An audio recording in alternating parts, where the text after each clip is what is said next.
Okay, so let's jump right in. For most of us, buying or selling a home is, without a doubt, one of the biggest and most complicated things we'll ever do. It's this wild mix of finance, raw emotion, and decisions that are going to shape your life for years. So in this explainer, we're going to pull back the curtain and really map out the whole journey, from start to finish. And that really gets to the heart of it, doesn't it? This isn't just about finding a house with a big enough backyard. Nope. This is about laying down roots, building a foundation for your future. The data is super clear on this. This one purchase will probably be the biggest single asset you ever own. No pressure, right? And even though it's such a massive decision, it's usually not a forever one. On average, people pack up and move every 6 to 8 years. That means this whole process we're about to walk through, it's a journey many of us are going to take more than once. So let's officially kick things off with the big why. Why do we all put ourselves through this? Well, it all boils down to some really powerful long-term benefits that go way beyond just having a roof over your head. Here they are, the big 4 reasons. First, you've got appreciation, which is just the hope that your home's value goes up over time. Then there are the tax benefits, which can be a huge deal. You've got equity build-up. Every mortgage payment is like putting money into a savings account you can't easily touch. And for some folks, you can even generate cash flow. These are really the financial engines that power the whole dream of owning a home.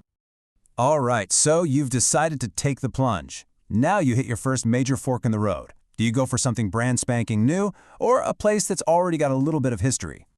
And you can see the trade-offs right here. New homes, they give you all the modern designs and brand new appliances, which is great, but they can definitely cost more, and some people worry about the quality of new construction. On the flip side, older homes are usually in these established neighborhoods with beautiful mature trees and often give you more house for your money, but they might come with some, let's call them, charming quirks. And speaking of those quirks, here is a super important term you got to know, especially with older homes: functional obsolescence. Now, this doesn't mean something is broken. It means the house is just outdated in a way that actually hurts its value. Think about it: a huge 5-bedroom house with only one tiny bathroom, or a kitchen layout that makes absolutely no sense. It's a loss of value that comes from the inside out. Okay, you've weighed the pros and cons of new versus old, and you're starting to get a picture in your head. Now comes the moment of truth. Let's talk money. This is where the dream meets the reality of a spreadsheet. So how do you actually know if a lender is going to look at your finances and give you a thumbs up? Well, it's not a mystery, and it's definitely not a gut feeling on their part. They use a very specific set of numbers to figure out if you're ready. The first magic number to remember is 30%. As a general rule, lenders want to see that your total housing payment, and that means your mortgage, property taxes, and insurance all rolled together, is no more than 30% of your gross monthly income. Your income before taxes. That's test number 1. But they don't stop there. The second number, which looks at the bigger picture, is 38%. This one takes your new house payment and adds in all your other monthly debts. We're talking car loans, student loans, credit cards. All of that together should not be more than 38% of your gross income. When you boil it all down, what lenders are really looking at are the 3 C's of credit. First is your character, basically your track record. Do you pay your bills on time? Second is your capacity. Do you have a stable job and enough income to actually make the payments? And third is your capital. Do you have money saved up for a down payment and for emergencies? It's like a complete financial checkup. Okay, we've been talking about this from your perspective, the buyer. But to be a really savvy buyer, it helps to understand the game from the other side of the table. So let's pull back the curtain and see how the selling process actually works. Despite what you might see in the movies, a great real estate agent isn't some slick, high-pressure salesperson. Their real job is communication. And that means you want someone who is an incredible listener, someone who truly gets what you're looking for and what problems you're trying to solve with this big move.